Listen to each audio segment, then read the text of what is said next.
Good evening. It is late night. I will start reading from the volume.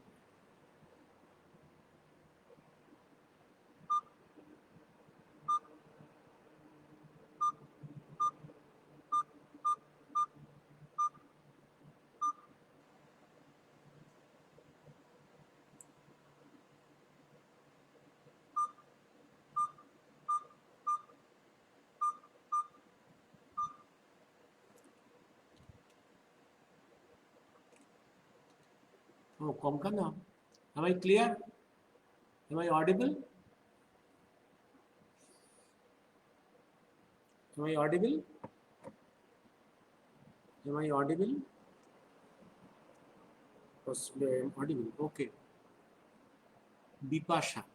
Good evening, sir. Actually, it is midnight. Let me start. Okay.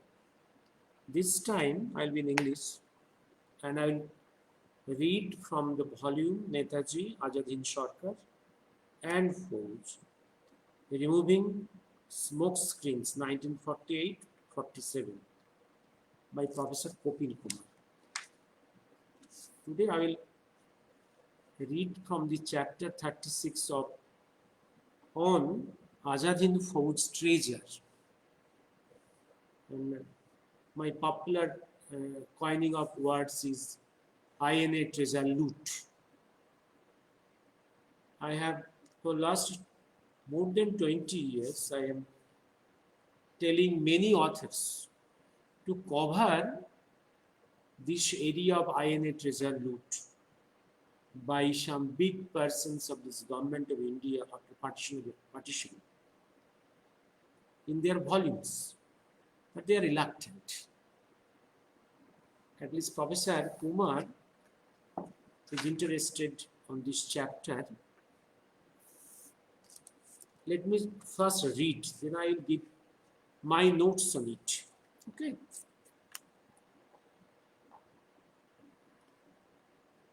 We have already discussed the huge funds that were donated to NETAJI, out of which all financial requirements of AZAD, HIND, FAUZ and AZAD, HIND, SARKAR were met.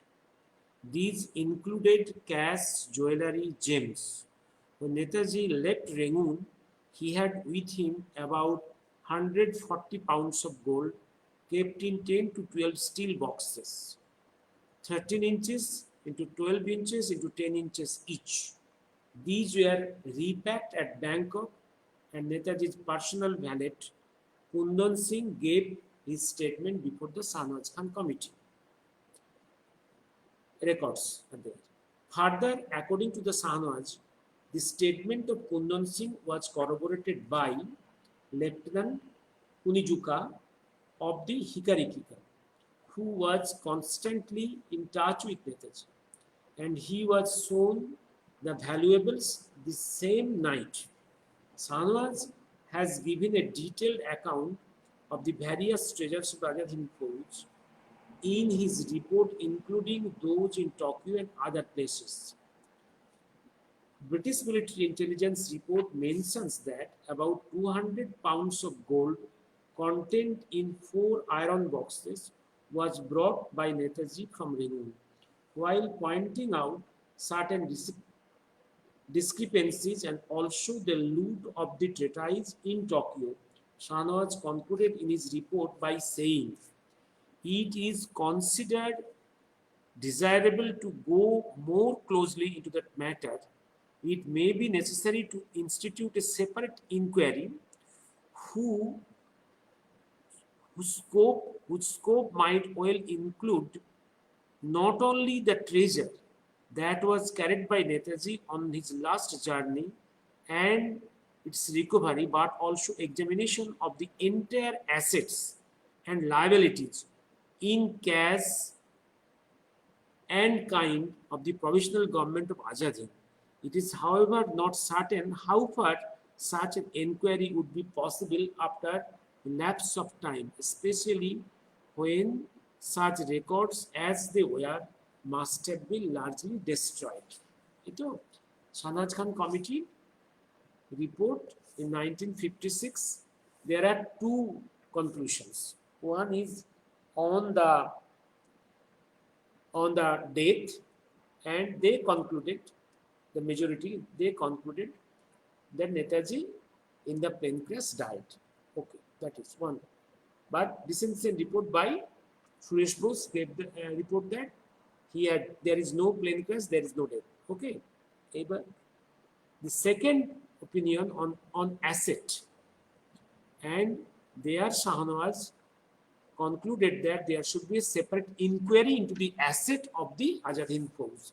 But you see, the government was interested to pick up the first conclusion, first advice, but not the second advice. Government of Jawaharlal Nehru was not interested to have an inquiry into the INA treasure. That's one thing. And if you read my volume 1 on Netaji Subhash Chandra, there is a chapter on INA treasure that is published 2 decades back. And subsequently, I started writing a volume in English on INA treasure loot. Also, there was a case from our side in Calcutta High Court. And the verdict of the Calcutta High Court bench is that the government of India should have an inquiry into this. But on this corona crisis, government of India is remaining silent. And they are busy with many other problems. But after this corona, when the corona problem has been solved to a large extent, we'll again write to the government of India to obey the order of the bench of the Calcutta High Court to institute an inquiry into this asset. Here, I can tell you one thing, the government of Nehru was very reluctant. Even there was much treasures, many treasures I have mentioned. I have discussions on the Facebook and YouTube in the past few years. 3 to 4 episodes I have discussed on this, on documents. Here I am reading from this volume how Professor Kumar has discussed on this issue. There was much wealth of the INA treasure left in Burma, in Malaysia, in Singapore, in Tokyo, all these areas. And this was all pilferaged. And in this pilferage, some very important persons favored by the government of India, Nehru particularly, has got the benefits. Even Nehru got the benefit. That was my records in that volume 1 of my Netaji Subhash Chandra, volume 1. Here is also some volumes. I and Professor Kumar is eager to publish a volume in English, compiling all the documents so that for future a record is kept there. And let us also see how this government will at least request this government to have a white paper on this pilferage of the INA treasure. Then I am again reading. To the regions best known to the Prime Minister and the Indian government, no action was taken, though advised by Shahnawaz Committee. Not only this, but in certain other cases, Azad Hind Fauz treasures, the India government remained lukewarm and it never came in the public domain till 2016. What was the policy of the government of India in regard in earlier times? Though Professor Kumar is telling that it is only known after 2016 declassification of the INA files by this Modi ji, but no, before that, in 2001, when I came across many volumes which came to the JMCI, there I got the clues of the INA treasure loot. That's why I could write these chapters in my volumes. Also, on that basis, we could start long before the declassification of these files by in 2016, started a case on this INA wealth pilferage in the Calcutta High Court. There were, and my request to the scholars were to have an inquiry onto these documents, and I have requested them on to find out many aspects. There are so much documents. They can very well go into different aspects. How the Indian diaspora in Southeast Asia responded to the call of the Netaji. That should be very good research work. Also, there can be a very good paper volume how there is conspiracies by different leaders from this India to destroy the INA movement. Also, there will be good volume, a research work on the INA treasure loot. But no one is interested. All are interested to get the final paper on the fate of Netaji. As if everything is finished. They want the final paper. They want to write that chapter. The final days of Netaji Subhash Chandra and earn money. The basic things which are there, they will not work.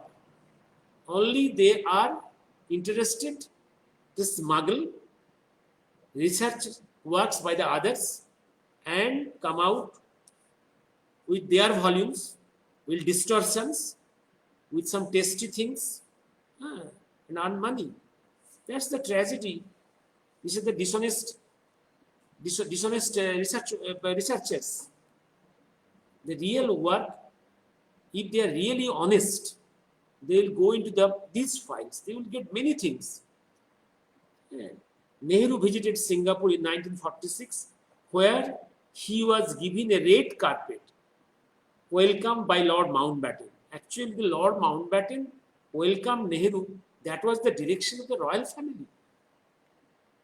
1946, in the month of April, this was the royal family directions. During this visit, gold worth rupees 5 lakhs was given to Nehru by Sardar Hardayal Singh. Also, in my volume, I have shown there is a record that about 6 kilo gold was transferred to the personal account of Nehru in the Indian Overseas Bank. Personal account in the Indian Overseas Bank in Singapore, where this gold was deposited. This plea, that means that is gone to his personal account. This plea given by Nehru was that it would be spent in giving fellowship. But you see, is it spent to Indians in Malaysia, and a trust would look after it? However, there is no record to show as to what happened to this gold, except that it was deposited in the personal account of Nehru. There is another file in Singapore National Archives which has meticulously listed each and every item of gold and jewelry, about 40 kg, and currency that was seized by the British authorities and confiscated as the enemy property. The Foreign Office in London received a note from Bangkok, 3rd April. The record is there. And between 1946 and 1950, correspondences went on between British and the Indian government, wherein on refusal by the British to transfer these amounts to the Indian Overseas Bank account of Nehru in Singapore, Nehru ultimately suggested that they may be shared between India and Pakistan. A confidential letter from the British High Commissioner in Delhi to the Commonwealth Relations Office in London, 24th August 1950 state, we approached the government of India accordingly, and they have now replied that they agree that the government of Pakistan should be brought into matter and would prefer themselves to approach Pakistan rather than to ask UK government to do so. They will let us know the result. But there was no further development. And where is the wealth? No one knows. Or this is shared behind the curtain? God knows. A file ends abruptly on 11 September 1950 with letter from J.R. Williams, an officer of the Commonwealth Relations Officer, London to WR Big Four, stating that there seems to be nothing that we can do at this moment but await the results of the discussions between India and Pakistan. In this way, and and I have shown in my volume and in those affidavits in the to the Calcutta High Court that in one in one parliament discussion, a paper showing 114 crores which was left behind in a Singapore bank, the property of the AZAD HIND government, was handed over to Reserve Bank of India. But no one knows, so far I gone to the files, no one knows the fate of this 114 crore. That is 1986. This is handed over from the Singapore to Reserve Bank of India. No one knows where that money has gone. 114 crores. And with interest in that time, it became about 160 crores. No one knows what the money has gone. No one knows. That is Parliament discussion file, declassified. The declassified file of the PMO demonstrates that Indian mission in Tokyo had been constantly writing to the MIA. MIA means Foreign Office. Who was the foreign minister at that time? Nehru himself. Since 4th December 1947 to 1952, about the AZAD HIND FAUZ treasure being embezzled in Tokyo by Ram Murthy, and was the treasure left behind by NETAJI in Saigon. And remember, this Ram Murthy, in collaboration with SAIR,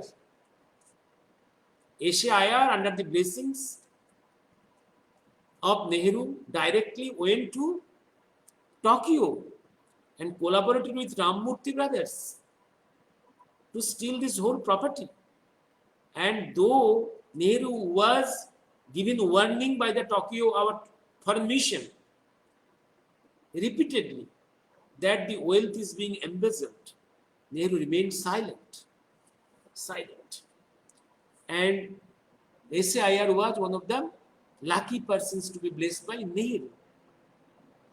And IR is one of the exceptional persons who got appointments under the government of India. Others were unfortunate. None was settled in government of India or in Indian army. This Ram Murthy.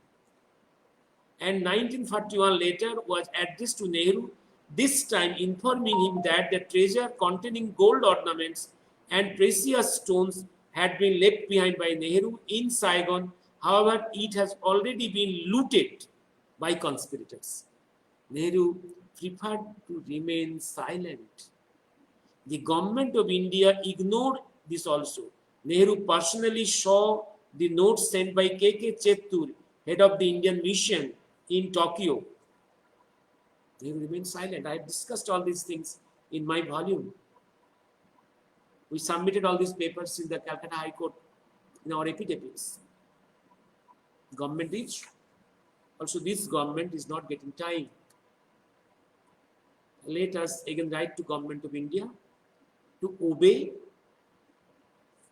the order of the Calcutta High Court to explore, to inquire into this INA treasure loot.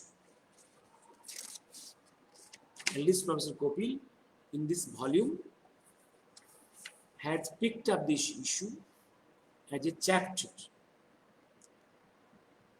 I am very eager to collaborate with Professor Kapil Kumar to have a complete volume on this INA treasure loot.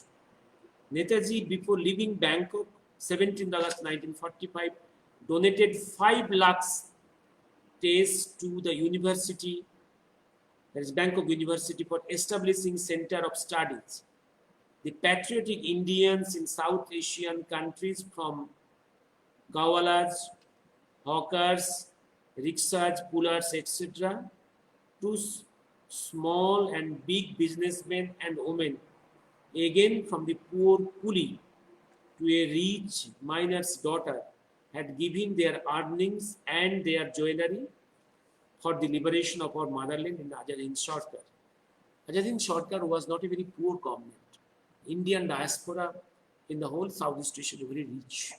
They donated liberally to the, and when at the even at the end of the war, as per the document what I have seen, only in San Province INA Bank there was about 2 crores, and gold, all these things. In Singapore, in Malaysian banks, in Tokyo banks, all these things, and huge property in INA government in Saigon, all has been seized by the British government, as an enemy property under the Enemy Property Act. And Nehru was invited by the government of UK to Singapore, Malaysia in April 1946 for 4 purposes. Number 1, to share the loot. Number 2, to have a prior discussion between Mountbatten and Nehru, because Mountbatten already planned to be the viceroy of government of British India, under whom a quick transfer of power with prior partition will be done. That was planned, and Nehru need to be discussed and taken into the fold from before. And number 3, and Nehru has an interest. Nehru's interest was to know whether Subhash Bose is really dead or not. And Mountbatten warned him, remember, we have not written the death certificate of Bose. Well, be careful. Be careful. And if Bengal remains undivided, who will provide the prime ministership to India? Your UP or Bengal? Clear warning. And be cautious. We have not written the death certificate of Bose. If Bose comes, we lose the things, he will lose the things. And before Bose comes, we have to very quickly settle the things. And extra gain of Nehru is the personal acquaintance with Edwina.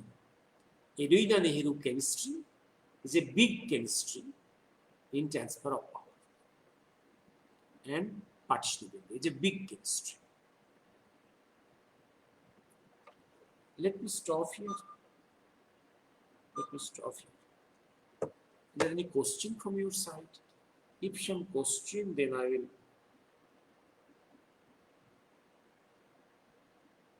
Oh, Timir, Dr. Timir Indranil, Dr. Indranil, Arnab Shur, Kankana, Bipasha. I am not discussing into the details. I am a treasure loot. I have talked about 20 minutes. In the past, I have discussed more in details on this issue, as for the first time, a volume is published with a chapter of INA treasure loot from Delhi. That's why I am interested.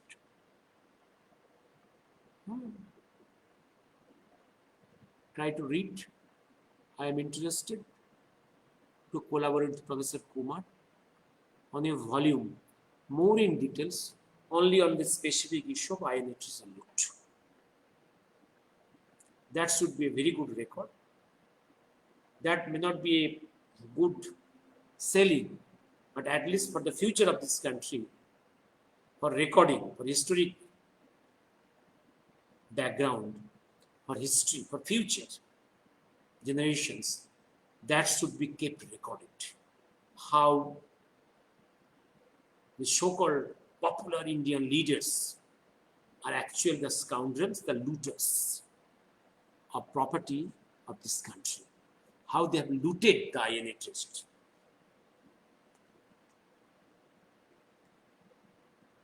There should be a complete volume.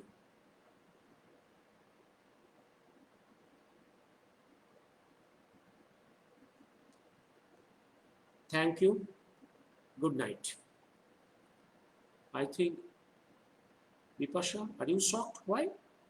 Your Nehru is a thief, is a dacoit.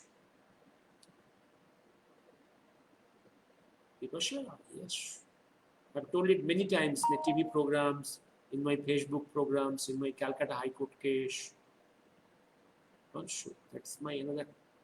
I am hoping to have a volume completely only on this single issue of INA result, where I will depict Nehru as a thief, as a dacoit.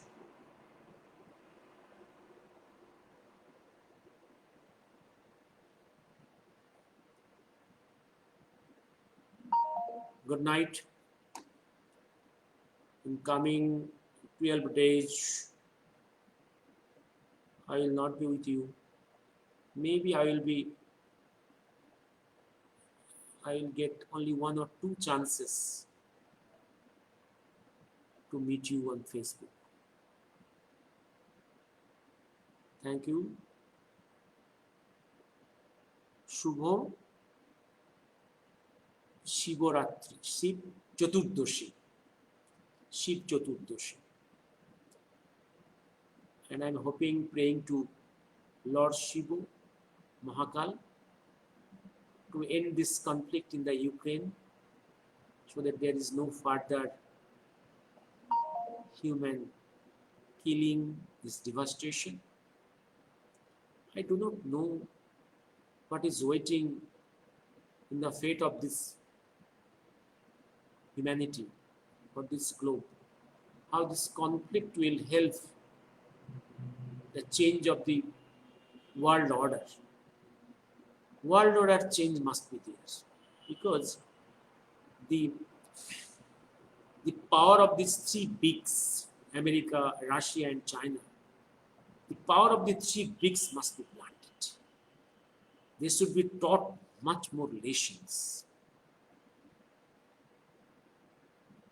for the better future of this humanity on this earth.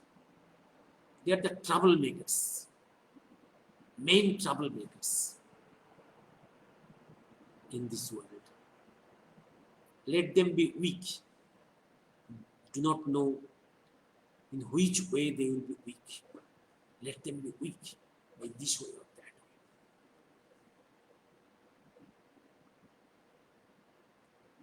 way. Almighty knows in which way they will be given lessons. They will be taught lessons. Good night.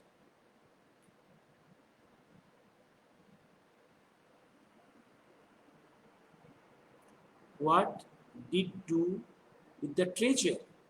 Vipasha, you mean with that treasure what they did?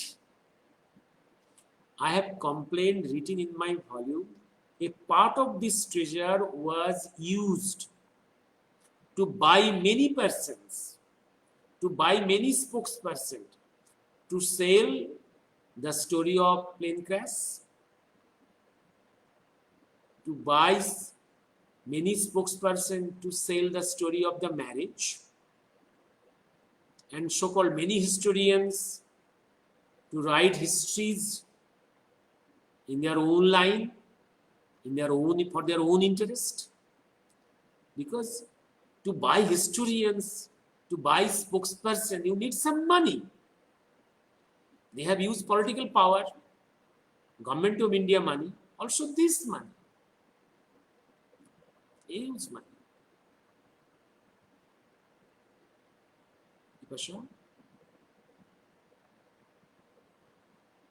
Yes. What the total valuation? No, I cannot. I should not give. I cannot give answer because the total wealth. Remember, as per the documents, what I am seeing, I am seeing, Moinak, what I am saying. Gom, the the Allied force has seized wealth from the individuals of the Indians, civilians, and also army, also government, and some are pilfered and not shown in the records. That account we are not getting. Some are seized under the law of Any Property Act. That only that portion is being recorded. And of that, one is given to Nehru. That is shown. But behind the curtain, which is not in the record, has been shared between the followers of Mountbatten and followers of Nehru. That record we are not getting. And also, under a change situation, many ex-INA persons and IIL persons also pilfers the INA wealth, like Ramurthy. Ramurthy was the IIL person, in an Independence League person, and some of the bank officers, INA bank officers, in Bangkok, in Burma, in Singapore, in Tokyo, they have pilfered.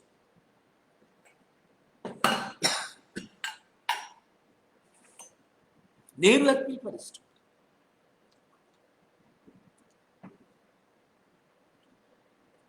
Only a small amount in record. Of one only bank, Singapore property, which was in 1960, 1986 was 114 crore, transferred to Reserve Bank of India, which became about 160 crores. That record is missing.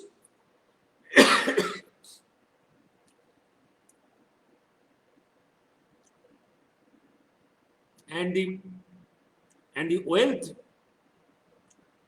of the Saigon, that wealth was first seized by French army. Then British army came there. That we do not know what about.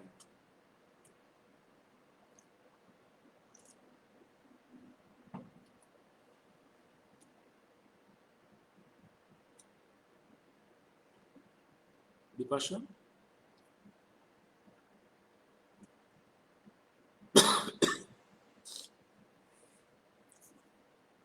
And the tussle between this tussle, in one place I told that in the tussle between Vijayalakshmi Pandit and Indira Gandhi for many reasons. The tussle between. Maybe the whole INA loot, treasure loot, the part which was to Nehru has been taken up by Indira subsequently,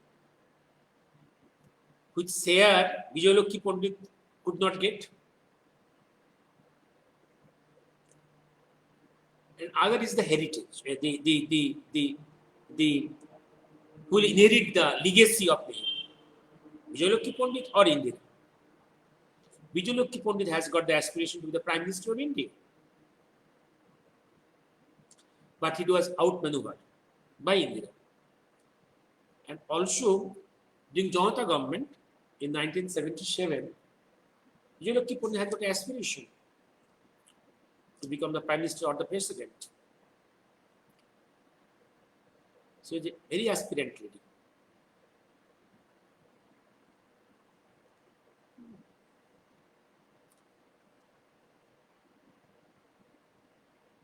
Most important, whatever may be my opinions, that doesn't matter.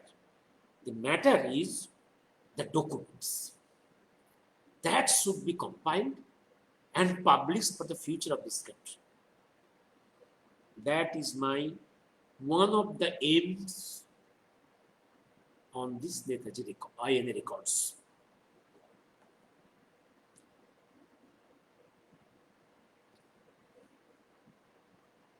Good night.